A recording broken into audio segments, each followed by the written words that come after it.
Welcome to red TV. 2019 లో పుల్వామా దాడిలో అంటే దాదాపు 40 మంది సైనికులు చనిపోవడం, అంటే పారామిలిటరీ సైనికులు చనిపోవడానికి గల కారణమైన ఉగ్రదాడి ఇప్పుడు అది మేమే చేశామంటూ ఒక ఉన్నతాధికారి, అంటే సైన్యంలో ఒక ఉన్నతాధికారి ఒప్పుకున్నారని చెప్పేసి ఒక వార్త వైరల్ అవుతుంది. అంటే ఇప్పటి వరకు బుకాయిస్తూ వస్తుంది, అసలు పుల్వామా దాడికి మాకు ఎలాంటి సంబంధం లేదు, అసలు ఆ ఉగ్రవాదులు మాకు సంబంధమే లేదు అని చెప్పేసి ఇన్నిసార్లు బుకాయిస్తూ వచ్చిన ఇప్పుడు అసలు మేమే చేశాము అని చెప్పేసి ధైర్యంగా చెప్తుంది. అసలు ఇప్పుడు ఎందుకు అంత ధైర్యంగా చెప్తుంది? అండ్ ఇదంతా ఒక సంచలనంగా మారిందని చెప్పుకోవాలి. విలేకరుల సమావేశంలో పాకిస్తాన్ వైమానిక దళానికి చెందిన public relation director general air vice marshal Aurangzeb Ahmed మాట్లాడుతూ పుల్వామాలో తమ వ్యూహాత్మక చాకచక్యానికి భారత్ కి చాటి చెప్పడానికి ప్రయత్నించామని పేర్కొన్నారు.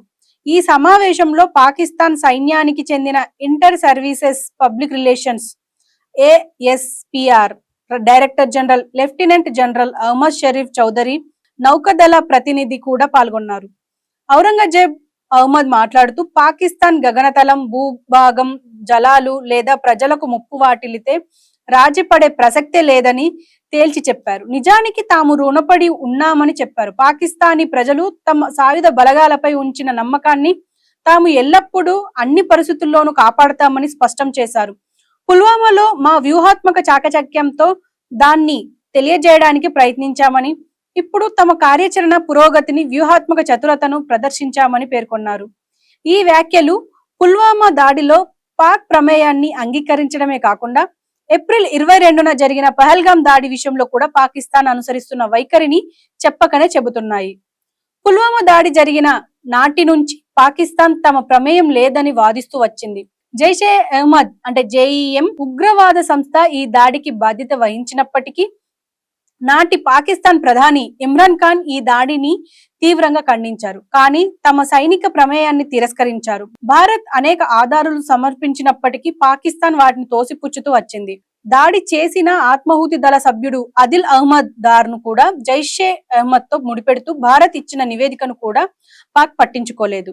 ఇలా ఎన్నో సంవత్సరాలు, అంటే ఈ పుల్వామా దాడికి 2019 లో జరిగిన పుల్వామా ఉగ్ర దాడికి అసలు మాకు సంబంధం లేదంటూ ప్రతిసారి చెప్తూ వచ్చింది. ఎన్ని ఆధారాలు చూపించినప్పటికీ అసలు ఎందుకు ఒప్పుకోలేదు? ఇప్పుడు ఇలా మాట్లాడడం అంటే ఇదొక ద్వంద్వ వైఖరి అని చెప్పుకోవాలి ఈ పాకిస్తాన్ సైనికులది. అంటే ఇప్పుడు డైరెక్ట్ గా మీడియా ముందు విలేకరులతో డైరెక్ట్ గా స్పష్టంగా చెప్తున్నారు, పుల్వామా ఉగ్ర దాడికి సంబంధం మాకున్నది, జైషే అహ్మద్ అంటే JE అండ్ మాకు సంబంధించి ప్రతి అంటే ఉగ్రవాదులతోనే మేము చేయించాం అన్నట్టుగా ఒప్పుకోవడం వెనక అంటే ఇప్పుడు ప్రస్తుతం ఏముంది, వాళ్ళ ఉద్దేశం ఏంటి? అంటే ఇప్పుడు కావాలని రెచ్చగొడుతున్నారా? అంటే ఇప్పటికే బార్డర్ లో కవ్వింపు చర్యలకు పాల్పడుతున్నారు. అలాగే ఇప్పుడు కూడా అలా రెచ్చగొట్టే మాటలు మాట్లాడడానికే ఇప్పుడు పుల్వామా దాడికి మాకు సంబంధం ఉంది, మా ఉగ్రవాదులు చేశారు అని చెప్పి ఒప్పుకోవడం వెనుక ఏముంది అనేది ఒకసారి గ్రహించాలి.